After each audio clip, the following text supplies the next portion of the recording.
Yep.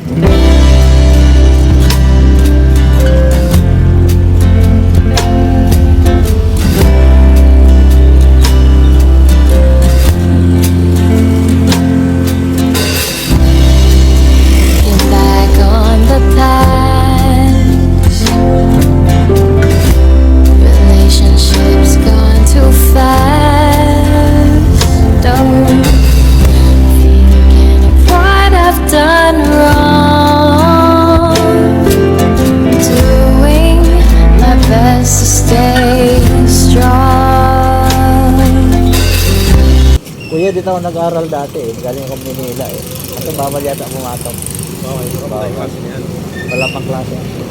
Kasyo po. Nag-alumni kasi dito yung sila last month yata. Ano, May? Ba? Yung Mayo. Oh, yung Maya. Wala eh, namiss ko na dito eh. Doon ang room namin dati sa ilalim. Kasi iti ako nun sa high school. Kayo pa nga na dito, taga-bantay lang. Taga-bantay pa kayo. Pag may school, nagbubukas siya. Opo. Kailan ano, mga June? Okay, January 5. January 5. Balis na kami nun eh. Ayan mo lang pagbalik namin ng May. At least nakuha ko na ng video. Iba vlog ko na ano po eh.